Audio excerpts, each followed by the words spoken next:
When the man looked up while rock climbing, a woman's dead body suddenly fell from the sky.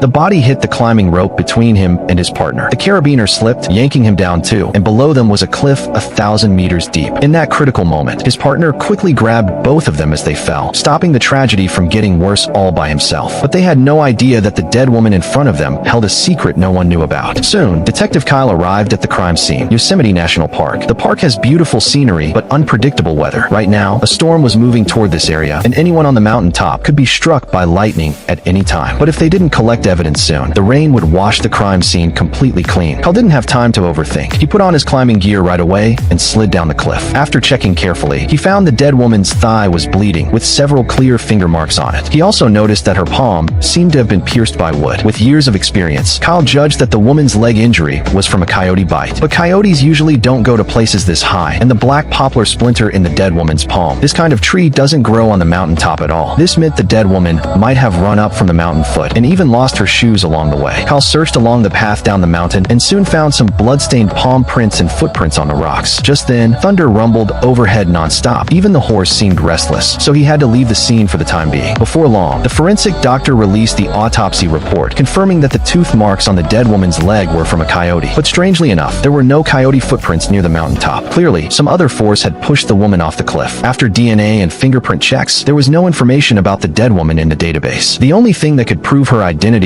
was a pure gold tattoo on her wrist. This kind of tattoo wasn't cheap, which meant the woman came from a well-off family. But 3 days passed, and the police still hadn't received any missing person reports. At the same time, the owner of the national park was really anxious. Shady media outlets, like Flies Smelling Blood, quickly spread news that coyotes might be attacking people in the park. This made the number of tourists drop sharply, and the park's income plummeted. The owner tried to pressure Kyle, but Kyle, who was straightforward, didn't pay him any attention. Late at night, he rode a horse alone to the bottom of the cliff. After a lot of trouble, he finally found the lost bracelet. The next morning, trainee detective Naya knocked on Kyle's door. It was obvious that his boss wanted to pass this tricky case to him. There was no way around it. Kyle had to take Naya with him, and they rode horses down the mountain, planning to follow the dead woman's traces to find more clues. Soon, a rundown wooden house appeared in front of them. It was a supply station left by hunters in the past. Kyle walked over and quickly found blood-stained footprints on the ground. When he pushed the door open, there were blood-stained ropes scattered on the floor. Obviously, the dead woman had used them to stop the bleeding on her thigh. Naya was confused. If she was injured, why didn't she hide in the wooden house? Could there be something more terrifying than a coyote?